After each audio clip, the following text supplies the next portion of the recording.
샬롬 반갑습니다. 강변교회 청년 여러분, 박현민 목사입니다. 우리 계속하여서 웨인맥 목사님 쓰신 분노와 스트레스 하나님의 방법으로 다스리기를 다루고 있습니다.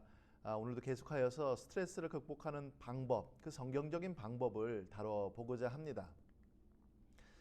자, 우리가 복습을 한번 해보도록 할게요. 스트레스를 극복하는 방법 두 가지를 지난주에 말씀을 드렸습니다. 우리가 지향하는 스트레스를 극복하는 방법은 경건하고 성경적인 그 극복 방법입니다. 세상적인 방법도 아니고 또 심리학적인 방법도 아니다라고 하는 사실을 여러분 꼭 기억해 주시기를 부탁드리겠습니다. 그래서 첫 번째로는 모든 것을 하나님의 주권이라는 틀 안에서 보는 패턴을 발전시켜야 한다라고 말씀을 드렸죠. 두 번째로는 언제나 모든 일에 꼬박꼬박 하나님에게 감사를 드리는 패턴을 발전시켜야 된다라고 말씀을 드렸습니다. 우리가 이 두 가지 것을 염두에 두고 오늘도 계속하여서 살펴보도록 하겠습니다. 세 번째는 하나님의 목적을 발견하는 것입니다. 여러분, 하나님께서 왜 우리에게 스트레스를 받도록 허락하셨을까요? 왜 그것을 허용하셨을까요? 그것을 왜 그대로 내버려 두셨을까요? 먼저 우리가 알아야 될 것은 하나님은 실수하지 않으신다는 것입니다. 이 사실을 꼭 기억하셔야만 합니다. 또한 하나님은 모든 것을 합력하여 선한 일을 이루신다는 그 믿음도 여러분들에게 요구됩니다. 결국 스트레스까지 포함하여서 모든 악한 것까지도 우리에게 선으로 갚아주신다는 하나님을 향한 그 믿음인 것이죠.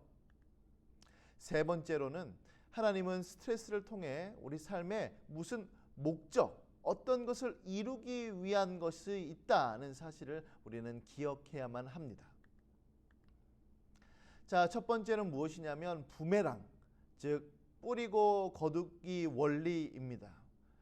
성경 말씀에 보면 갈라디아서 6장 7절 사람이 무엇으로 심든지 그대로 거둔다라고 하는 그 말씀이 있는데 참 이거는 성경의 진리뿐만 아니라 우리 안에서도 흔히 이해가 되는 말씀이죠. 누가복음 6장 37부터 38절에는 이렇게 말씀합니다. 비판하지 말라 그리하면 너희가 비판을 받지 아니할 것이요. 이게 무슨 말씀입니까? 네, 여러분들이 비판하면, 뒤집어서 얘기하면 비판하면 너희들이 똑같이 비판을 받을 것이다. 비판을 심으면 비판을 거둔다 라고 하는 의미이죠. 정죄하지 말라 그리하면 너희가 정죄를 받지 아니할 것이요 용서하라 그리하면 너희가 용서를 받을 것이요 너희가 헤아리는 그 헤아림으로 너희도 헤아림을 도로 받을 것이라. 그렇습니다. 여러분들이 정죄하면 그 정죄가 내게도 돌아옵니다. 여러분들이 누군가를 용서하면 그 용서가 돌아오고 여러분들이 누구에 대해서 쉽게 판단하고 헤아리면 그것이 도로 부메랑이 되어서 사람들이 나를 판단하고 헤아린다는 의미인 것이죠. 여러분, 이 구절들은 각각 인간관계의 어려움을 다루는 데 있어 매우 중요한 일반 원리를 제시하고 있습니다. 즉 사람들이 우리를 대하는 방식은 그들이 우리 삶에서 본 것을 반사하는 것일 수 있다는 사실이에요. 물론 아닐 수도 있습니다. 아닌 경우도 있지만 그러나 한편으로 우리가 생각해야 될 것은 무엇이냐면 그들이 우리의 그 모습 그대로 그것을 반사할 수 있어요. 예를 들어서 내가 이를테면은 누군가 나한테 착하게 대했어요. 그런데 내가 반응을 퉁명스럽게 대했다 보세요. 그러면 여러분들은 어떻습니까? 여러분들은 그 퉁명스러움으로 인하여서 상대편이 나에게 계속해서 친절하게 대할까요? 아니죠. 그 사람도 동일하게 아마 쌀쌀맞고 퉁명스럽게 대할 것입니다. 반대로 여러분이 누군가에게 선행을 행했는데 그 사람이 그것을 악으로 갚았어요. 그러면 여러분들 마음속에 무슨 생각이 듭니까? 나도 착하게 안 굴 거야. 나도 악하게 굴 거야. 라고 하는 그런 마음이 들겠죠.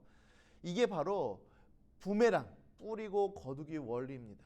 그러므로 여러분, 상대편이 나에게 화를, 상대편이 나에게 쌀쌀맞게, 상대편이 나에게 어떠한 행동들을 한다면 혹시 내가 그와 같은 것을 하기 때문에 그들이 나에게 동일하게 하는 것은 아닌가를 한 번쯤은 곰곰이 생각해 볼 필요가 있다는 것이죠.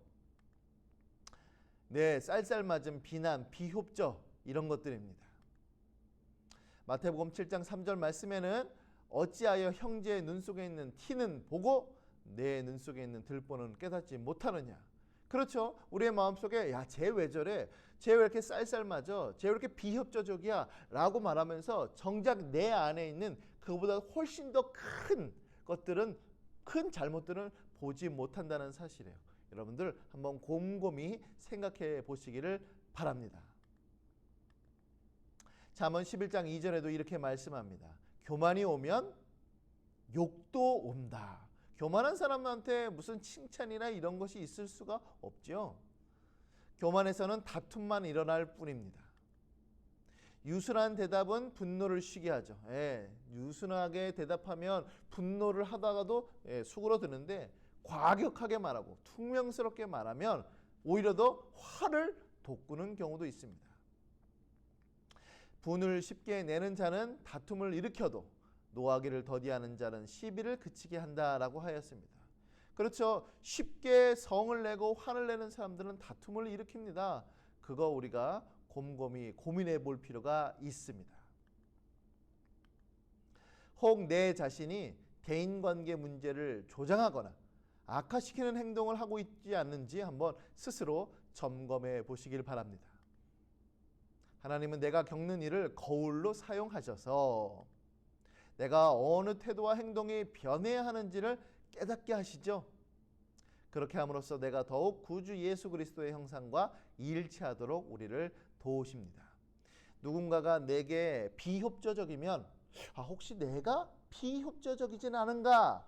그것을 거울로 들여다보시고 그것을 깨닫게 하시고 내가 변해야겠다. 그리스도 예수를 닮아야겠다. 라고 하는 그와 같은 모습이 여러분들 안에 있기를 소원합니다.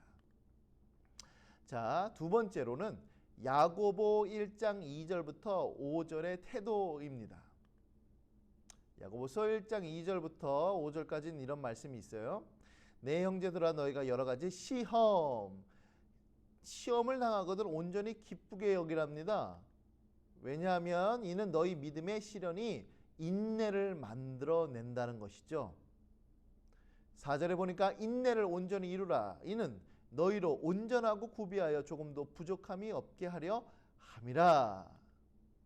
너희 중에 누구든지 지혜가 부족하거든 모든 사람에게 후히 주시고 꾸짖지 아니하시는 하나님께 구하라. 그리하면 주시리라.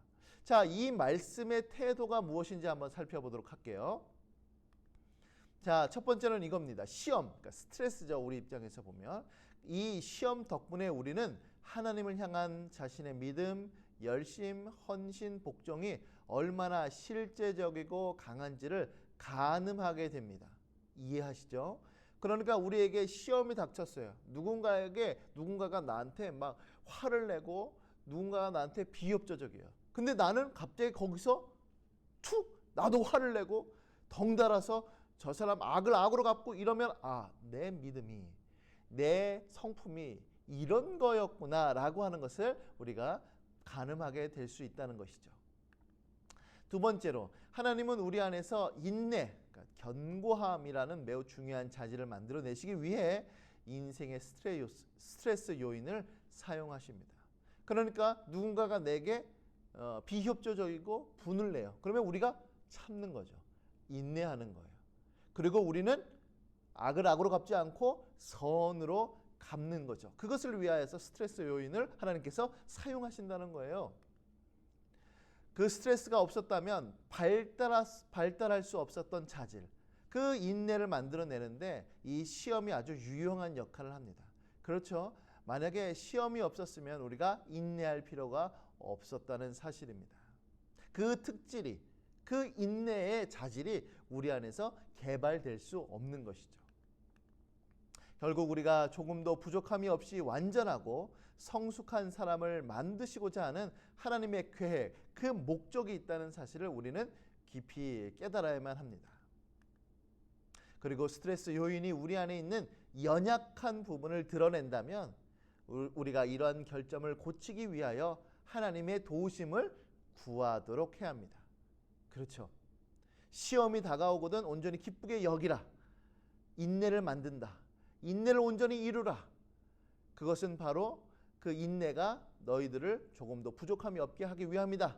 하나님께 구하라. 꾸짖지 아니하시는 하나님께서 기도에 응답해 주실 것이다 라고 하는 그 야고보서 1장 2절부터 5절까지의 말씀이 바로 이와 같은 내용이라는 사실을 잊지 말고, 스트레스가 오거든 나를 변화시키려고 하시는가 보다 라고 하는 하나님의 목적이 있는지를 곰곰이 한번 생각해 보시기를 바랍니다.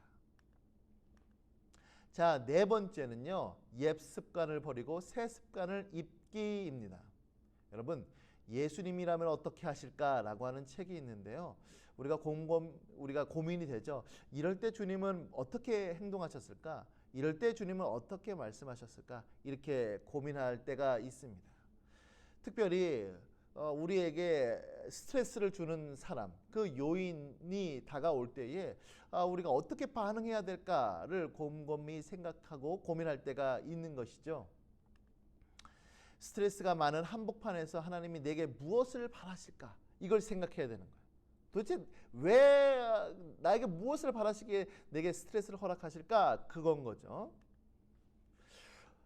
바로 어떠한 행동을 제거하고 어떠한 행동을 해야 하는가를 곰곰이 생각해야 됩니다. 에베소서 4장 22절부터 24절에 보면 이렇게 말씀하고 있어요.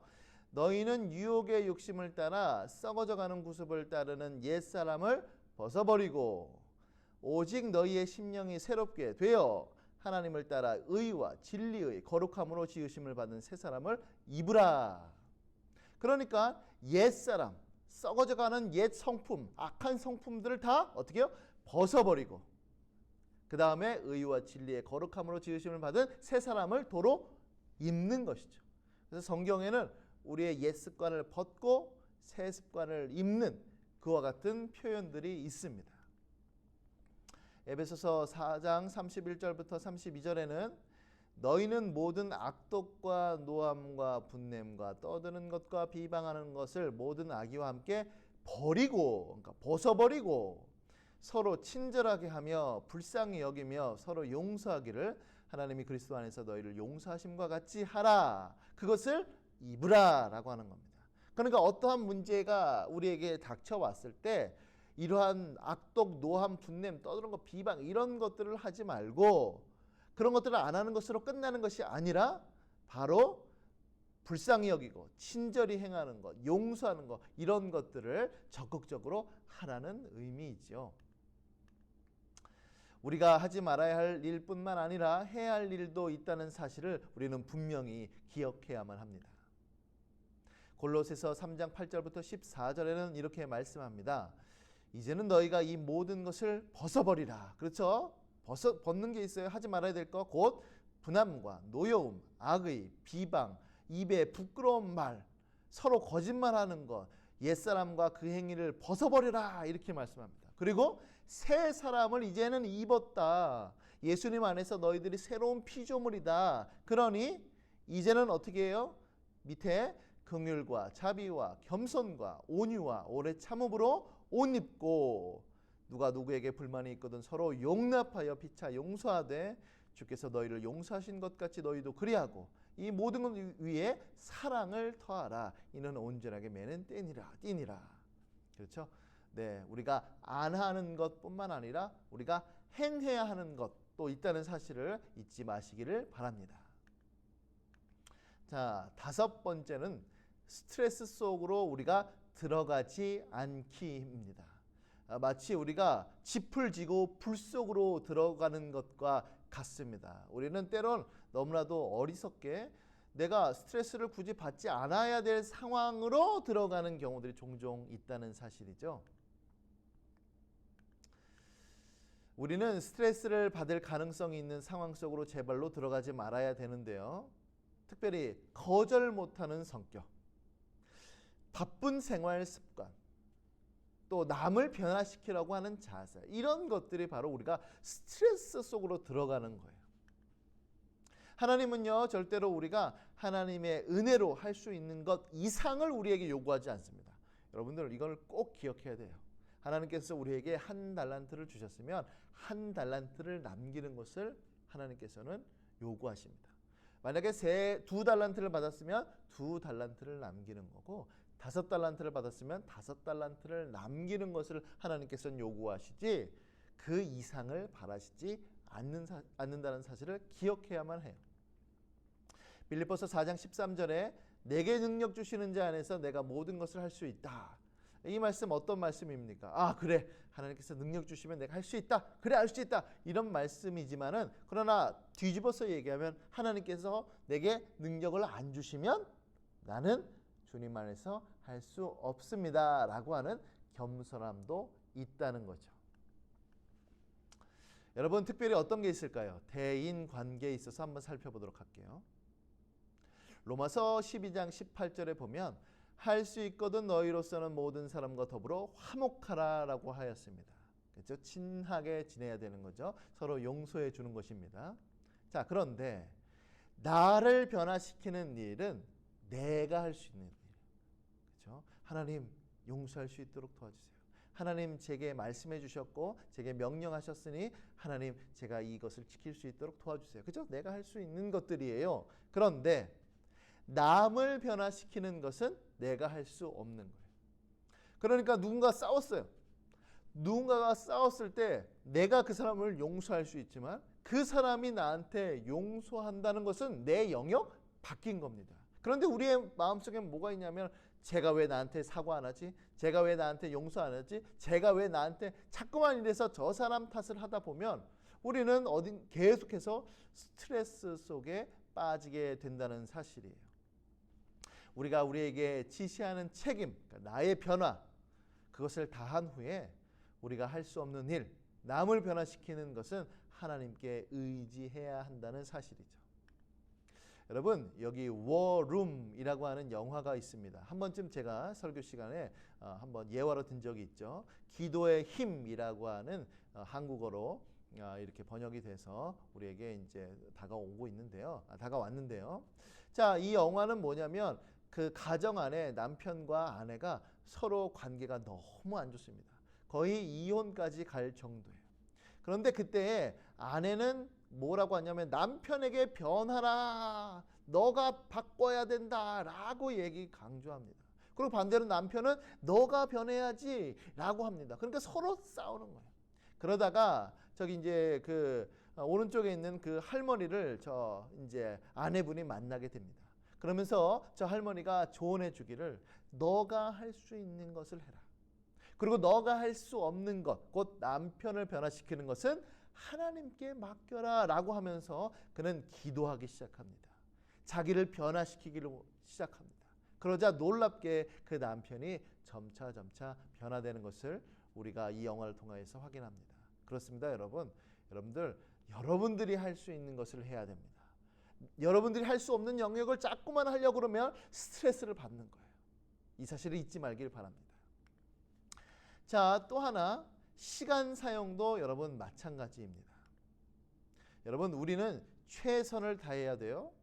열심을 다해야 합니다. 그러나 모든 것을 할 수 없는 것을 여러분 기억해야만 합니다. 그러므로 여러분들 늘 항상 우선순위, 이것을 세워야 돼요. 이거 절대로 잊지 마시길 바랍니다. 거절하는 법을 배워야 돼요. 할 수 있고 해야 하는 일에는 무조건 예스를 해야죠. 내가 해야 할 일들이니까요. 그런데 자신의 주요 업무가 아닌 일에는 노 할 줄도 알아야 됩니다. 자기가 지금 바쁘고 여러 가지 힘든 상황들이 있는데 자꾸 내가 예스 그래요, 할게 어쩔 수 없이 하다 보면은 스트레스 쌓이는 거예요. 왜냐하면 해야 할 일들이 막 많으니까 막 스트레스가 쌓이는 거죠. 시간이나 기술이 부족해서 현재 할 수 없는 일에는 노라고 할 수 있는, 그 거절할 수 있는 우리가 지혜가 필요합니다. 그렇다고 뭐 무조건 거절해라, 누구든지 도와주지 마라, 이런 의미는 아닙니다. 절대로 오해하시면 안 됩니다. 내가 할 수 있고 내가 시간적 여유가 있으면 분명히 도와줘야죠. 때로는 내가 시간이 부족해도 도와줘야 될 때도 물론 있습니다.